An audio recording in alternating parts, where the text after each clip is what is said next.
Hey everybody, and welcome to the expansion of 5 tribes to Artisans of Naqala by Days of Wonder.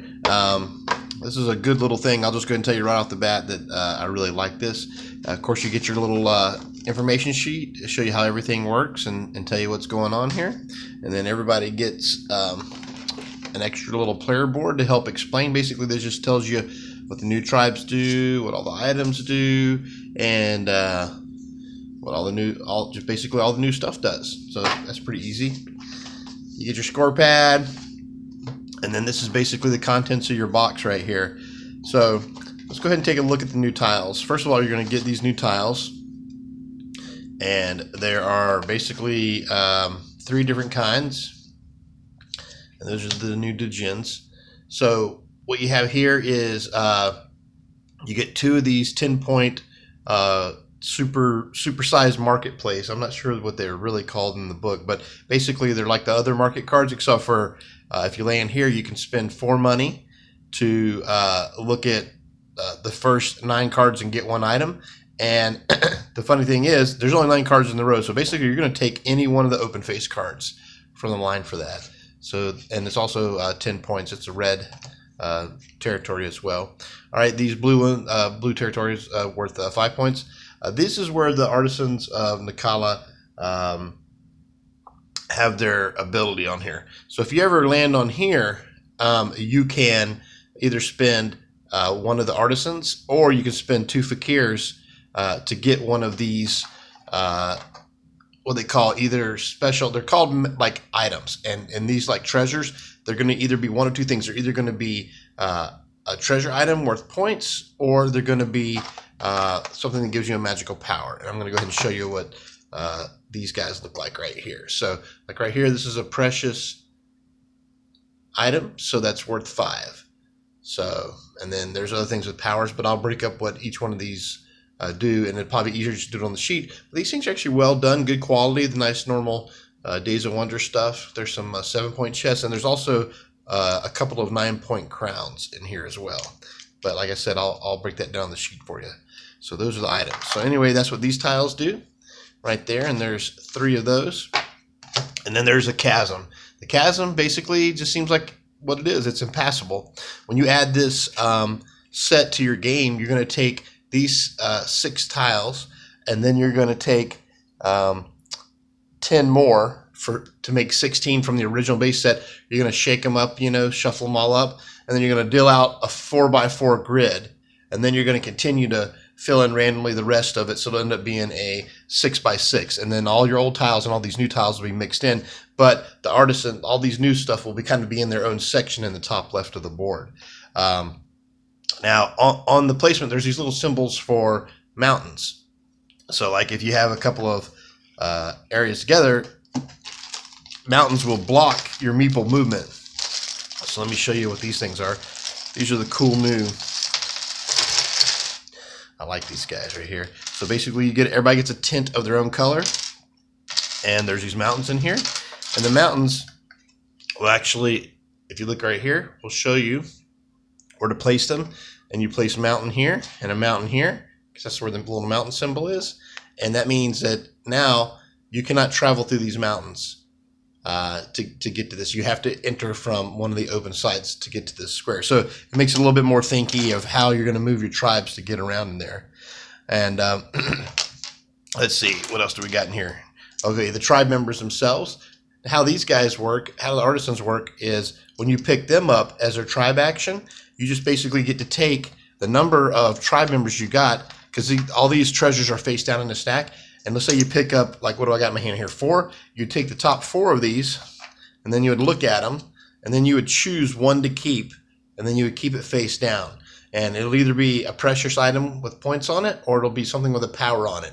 And if you choose to use one of the magic items, you can use it when you want. So you'll just keep it down and face in front of you, and then use it when you want, which is pretty cool. We'll go over the powers in just a second. So that's how the tribe members work. That's how you set up the tiles on the board.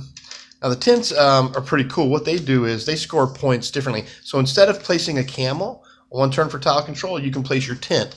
And it even shows you right here, like I said on this card, it's all really stripped. So right here, so basically at the end of the game, If you wherever your tent is, because everybody has one tent, your tent scores victory points on this tile, an additional victory point for each surrounding red valued tile, including the tile where it stands. So it kind of is like the opposite of the builders, where you collect money. Well, this is going to gain you additional victory points. So if there happens to be a cluster of a lot of good red stuff, excuse me, my sinuses this morning, then this guy will give you some additional points. You know, just another way to add to the game. All right, let's take a look at the djinns. Now they give you 4 new djinns, but 2 of them are actually ones that are already in there. And all they really do is on these is they add in the ability. It's just showing you that the wording on this is, you can replace this in your old deck, is that this protects your meeples from being assassinated, but it also lets you know that it protects the new artisans from being assassinated as well. And on this guy right here, Boaz protects your people from being assassinated. And this one right here lets you know that you get a new ability when you assassinate on, let me show you that on this card right here. So on Kenshi here, or how would you say, Kandicha. So now with the artisan, you'd place it in front of you and take the first item from the pile. So basically, this is just letting you know that the new ability with this card is, if you happen to kill it, because when you kill something with this card earlier, you always get something, but this also now adds in the artisan. So if you kill it, it's just letting you know that you will gain one of these treasures, randomly off the top of the tile there. And then you have these 2 new guys here, which are pretty cool. Artisans I believe are worth 2 normally. Let me double check that here. They have a pretty interesting scoring here. Okay, so yeah, it's actually artisans give you 3 victory points if no other player has more artisans than you. Otherwise, you score 2. So they're worth 2, or they're worth 3 if I guess if you have the most. It says each artisan gives you 3 victory points if no other player has more artisans than you. Otherwise, yeah, wow, that's pretty cool. So that means that these things will make your guys worth either 4 apiece or possibly even 5 apiece if you have the most. So this could actually be a really powerful one. This new djinn here lets you add 3 value to all the treasure that you get. So whether you get a 5, a 7, or a 9, now all your treasures will be worth 3 more, the precious materials as they call them.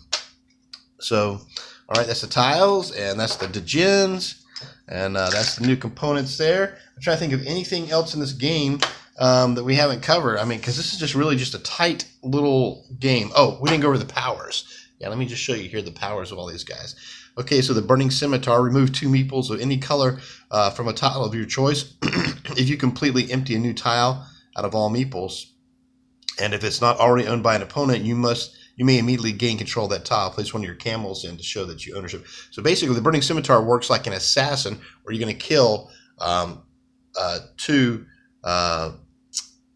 guys from a tile. But if it also happens to empty out a tile, like normal assassins, then you will gain control of it, which is cool. Oh, I like this one, the Fabulous Lamp. I remember that. So the Fabulous Lamp, what happens is that you take a djinn among the available ones. So like you just basically just like summon one. Like I'll take that one of the face-up djinns, or you can just blindly grab one off the djinn deck. So you're like, don't like any 3, so you'll take a potluck draw, take one right off the top there.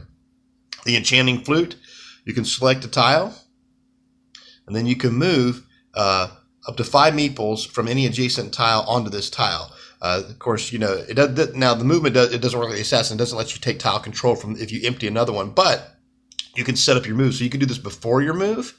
So you can either do this at the end of your move to try to mess someone up if you let somebody really good leave, or I'd probably use it to set myself up. That would be a lot better. Flying Carpet here. When performing move meeples, you can drop the last basically meeple into any zone you want. Now, no more rules apply. So the last colored meeple still has to match the meeple that's in the tile that you're dropping it. But this can even go over mountains and the chasm and everything because it's a flying carpet. It can go anywhere you want. So that's pretty cool. You got the Rebirth Ring. You get to choose one magic item, precious or magic, from the discard pile and keep it. So when people are going through this game and they're looking, when they grab the artisans, they're going to look at X amount of these. The ones they don't keep go into a discard pile. The Rebirth Ring lets you go through and get to keep one of those guys. And then you got the Tempest Talisman. Move any one of your camels to any other tile without a camel. So this lets you jump humps, so to speak. So that's pretty cool. I mean, these are really powerful items. This adds such flavor to the game. Then you got the Horn of Plenty. You get to refill the row of resource cards to 9, then reorganize these cards of your choice in order to play. So basically, this lets you take all the resource, or I like to call them the market cards, and you can just basically you're going to refill it to whatever it was up to. Then you get to move it how you want. So so if you're about to go to a market, it's great to set up how you want to do those things. Well, that's everything in this box and how it plays. And you know, this thing is an A+. So I'm giving this expansion the big thumbs up by Days of Wonder. All right, guys, thanks for watching. And as always on the Dice Matrix, keep the dice rolling.